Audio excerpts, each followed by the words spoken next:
All right, let's dive into this. Remit. This 2013 album from the Fall, right? Yeah. The one and only. You sent a really interesting stack of stuff for this deep dive. It's a good one. Reviews, fan takes. There's even a listing for a new CD copy I saw on eBay. Oh, wow. I was like, wait, this thing's still kicking around after a decade. That is pretty remarkable, yeah. It really speaks volumes about, the fact that it's a limited edition on eBay and all. It definitely appeals to collectors, even if it's not, like, their most critically acclaimed. Right. And you know what's funny is this is the Fall, right? Yeah. We're talking 30 albums. 30 door lineup. Revolving door lineup. Yeah. Except for, the man himself. Yeah. And it's not really background music. Yeah. So the fact that it's still got this, like, cult following. Yeah. They're known for a very particular sound and Mark E. Smith. Yeah. You He's one of a kind. Let's just say his unique presence. Yeah. Yeah. There's no one quite like him. The Fall, if that makes any sense. They've had such a huge influence on post-punk and indie music and all. John Peel, who was a massive champion of the band, said it best. They are always different. They are always the same. And Remit, I have to say, threw me for a loop a little bit. I was expecting, after the last one, GB was pretty raw. Yeah. Very, like, almost angry energy. Oh, yeah. And then this one, I was like, is that beachiness I hear? A lot of people picked up on that. Is that allowed on a Fall album? Well, The Independent, they used the phrase resolute primitivism. All right. It's like they really kind of stripped back all the layers and went for something much rawer and more direct. Resolute primitivism. Yeah. Okay. So not primitive bad, but like intentionally. Exactly. Intentionally stripped down. And that's a great example of how the Fall keep everybody guessing. Right. They're not afraid to experiment, even if it means alienating certain portions of their fan base. Right, right. Because again, 30 years at this point in their career, they're not trying to chase trends or please everybody. They're making music they want to make. And it sounds like, we've got to talk about the critical reception. Yeah. Because, oh boy. It's mixed. Divided is putting it mildly. Yeah.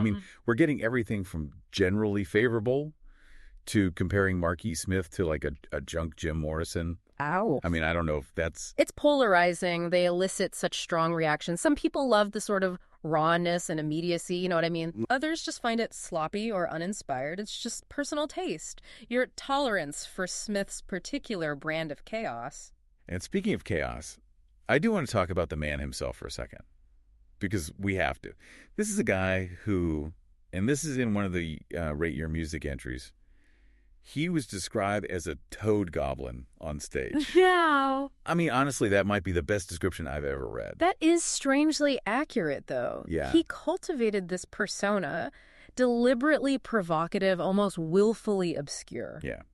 And then you get to the lyrics. Oh, don't even get me started on the lyrics. Like, I don't even know where to begin. Cryptic puzzles that you could spend hours picking apart trying to figure them out. Sir William Ray. Yeah. Some people think he's singing about Billy Ray Cyrus. Which, knowing him, could be 100% intentional. Of course. The playfulness with language.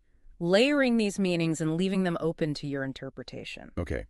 So we've got unpredictable band, enigmatic frontman, an album that's split critics right down the middle. Where do we even go from here? I think it's time we dive into the music itself. See what Remit is really all about. Because, love it or hate it, it's a fascinating glimpse into the mind of a true original. All right, let's do it.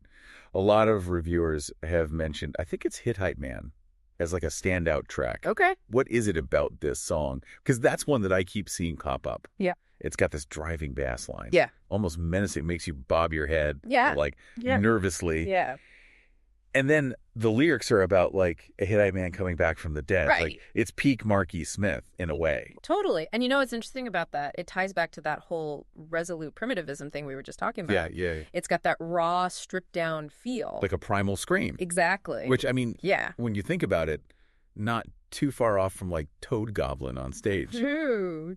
Speaking of primal screams, though, we got to talk about Victrola Time. Okay. Because this is when I saw that like some critics were like, this is a noisy mess. And others were like, this is like pure energy, raw energy. It's a wild one. It's a wild one. Acidic, synth heavy. I even saw someone say it had like a drum and bass influence, which I was like, am I hearing things? No, not if it was that. Listen to that beat. It's really driving. It's got that same kind of propulsive energy. as like a lot of drum and bass tracks do. They always were kind of like, they pull these elements from all different genres and kind of twist them into their own thing. It's like drum and bass, but make it fall. Exactly. Which I guess is the point. Now, those are two pretty intense listening experiences. Is there anything on Remit that's just not fun? Well, I mean, fun is relative with the Fall, but Irish, I think, has a bit of swagger to it. Like, it's got that driving garage rock energy that harkens back to their earlier work. Yeah. Okay. And then, of course, it wouldn't be a Marquis Smith song without some lyrical curveball. So, James Murphy is their chief. They show their bollocks when they eat. Oh, my God. Where does that come from? What is happening there? I have no idea. Where is James Murphy in this? Right. Like, it's just so bizarre and out of left field. But, like, with all of his lyrics, it's, like, open to interpretation. Yes. Maybe it's a tongue-in-cheek commentary on the music industry. Or maybe it's just, you know, him being him. Just Marquis Smith doing his thing. Exactly. And then Lodestones was another one that a lot of critics pointed to and were like, this is a high point. And it's definitely, I think, one of the more melodic tracks. Got a catchy guitar riff. It gets stuck in your head. Totally. The Fall at their most accessible, but even then... There's still something there. There's that tension, like it could all fall apart. Which is honestly probably part of the appeal. Maybe, yeah. So, okay.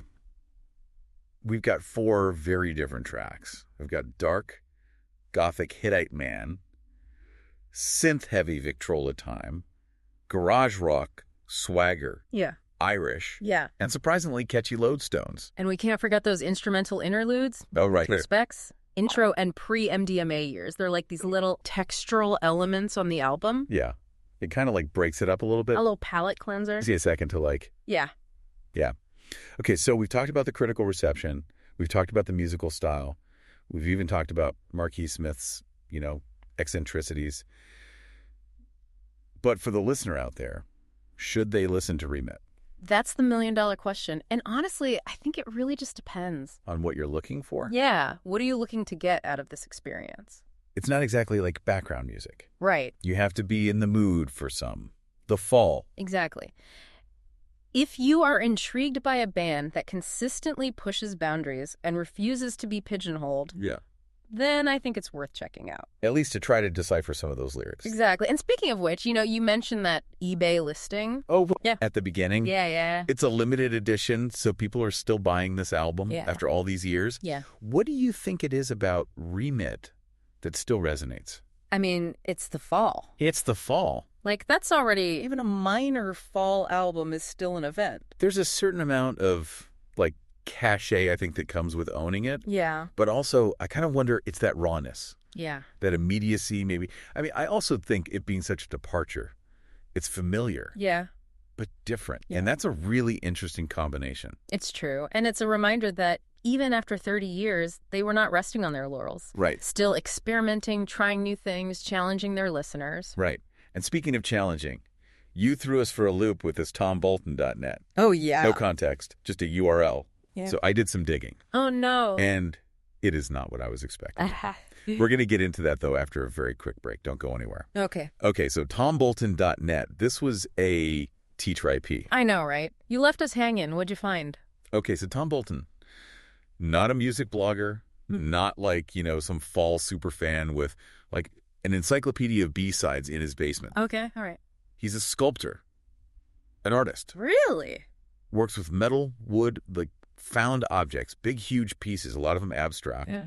And on his website, he's got this whole gallery dedicated to works inspired by Marquis Smith. No way. You're kidding. That's wild. See, this is why I love these deep dives. You start with an album and it's like... It's a rabbit hole. Totally. Uh-huh. And this one leads us to a sculptor who's like still grappling with this guy's legacy. Right. And it's not just like, oh, yeah, Marquis Smith, he's cool. I'll make a bust of it. It's like he's really trying to like get at something deeper. There's this one piece in particular, hex induction. Hex induction, like the album. Exactly. And it's massive, this crazy structure of steel and like, I don't even know, discarded machine parts. And Bolton actually says in his little description, he was going for that raw industrial energy, like the sound of the album.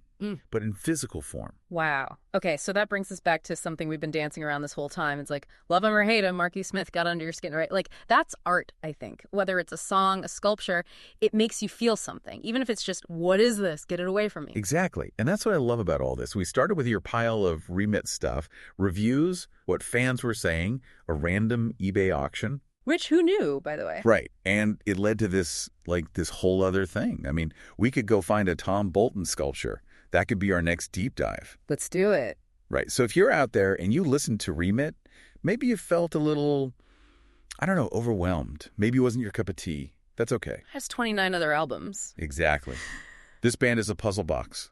There's a right angle, a right album, a right song, maybe even a right sculpture out there for you. This is just like the entry point. It's about sparking that curiosity, right? Making you think twice about stuff. And that's the beauty of a deep dive like this. It's just the beginning. So keep listening, keep questioning, and I don't know, maybe go look at some weird art this week. You never know what you might find. I'm into that.